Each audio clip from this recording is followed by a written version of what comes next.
படத்தை நான் வந்து யாரையும் கண்டுபிடிச்சி உங்களுக்கு நான் தான் வாழ்க்கை கொடுத்தேன், இவங்களை நான் தான் ரெடி பண்ணேன், அந்த மாதிரிலாம் நான் சொல்ல மாட்டேன். ஏன்னா என்னை அப்படி சொல்லி சொல்லி பழக்கிட்டாங்க, நான் தான் வாழ்க்கை கொடுத்தேன்னு. அந்த மாதிரி சில பேருடைய வெற்றியினுடைய படிக்கட்டுக்கு தூண்டுகோலா யாராவது இருப்பாங்கன்னு சொல்லுவாங்க. அந்த மாதிரி உங்களுடைய இந்த இடத்துக்கு கொண்டு வர்றதுக்கு தூண்டுகோலா யாருங்க? இல்லை ஃபர்ஸ்ட் பார்த்தீங்கன்னா பாலாஜன் அவர் தான் சொல்லணும். நம்ம ஜெயா டிவியில் பிச்சாதிபதி பண்ணிட்டு இருந்தார். அப்போ சரவணராஜன் தான் டைரக்டர். ஸோ அதில் எனக்கு ஃபர்ஸ்ட் சான்ஸ் கொடுத்தாங்க. அப்புறம் இன்னொரு சேனல் அப்படியே சேனலில் இருந்துட்டு அதுக்கப்புறம் பார்த்தீங்கன்னா நம்ம மன்மதன் ஃபர்ஸ்ட் ஃபிலிம் சிம்பு தான் என்னோட லைஃப்பில் வந்து ஒரு காட் ஃபாதர்.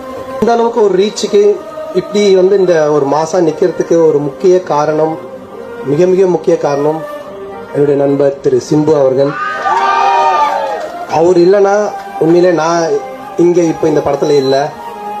நான் சினிமாக்கு வந்ததுக்கு காரணம் நிச்சயமா அவரு சிம்பு சார் தான். அவர் இல்லைன்னா இன்னைக்கு சினிமா திரையுலகத்துக்குள்ள நான் கிடையாது. அவர் தான் என்ன டிவியில இருக்கும்போது ஒரு பெரிய கேரக்டர் மன்மதன்ல அதுல கவுண்டமணி சாரும் இருந்தாரு. அப்போ கவுண்டமணி சார் பண்ணும்போது எனக்கும் ஒரு சின்ன ரோல் ஒன்று கொடுத்து ரொம்ப கம்ஃபர்டபுளா என்ன பார்த்துக்கிட்டார். நான் வந்தோடனே சொன்னேன், இங்க ரொம்ப ஒரு நாள் கழிச்சு நான் இன்டர்வியூ தரேன், ஒரு பதட்டமா இருக்கு அப்படின்னும் போது நீங்க எல்லாரும் ஓகே கூலா பண்ணலாம் சார், ஜாலியா பண்ணலாம்னு சொன்ன மாதிரி அவரு ஃபர்ஸ்ட் டைம் ஒரு ஹீரோவோட பண்றோம், ஒரு பெரிய படம் பண்றோம் போது ஒரு பதட்டம் இருந்துச்சு. அவர் தான் இல்ல இது பண்ணுவேன். அப்புறம் அவரு எனக்கு ஒரு பெரிய சப்போர்ட் என்னன்னா, அதுக்கப்புறமா எஜே சூர்யா அவரும் ஃப்ரெண்டு. அப்ப எஜே சூர்யா சொல்லி எனக்கு அந்த படமும் அவர் தான் ரெக்கமெண்ட் பண்ணார், அன்பே ஆர்வீரே. அந்த காமெடி ரொம்ப ஹிட் ஆச்சு. அது இருக்கு இல்ல அப்படின்ற ஒரு காமெடி. ஸோ அந்த மாதிரி நிறைய ரெஃபரன்ஸ் பண்ணி என்ன அடுத்தடுத்து வல்லவன் அவர் படம் எல்லாமே லைனா நடிச்சுட்டு வந்தேன். ஆக்சுவலா இந்த படம் விடிவி கணேஷோட ப்ரொடக்ஷன்ல ஒரு படம் பண்ணோம், வானம். அப்ப என்னால டேட்டே கொடுக்க முடியல.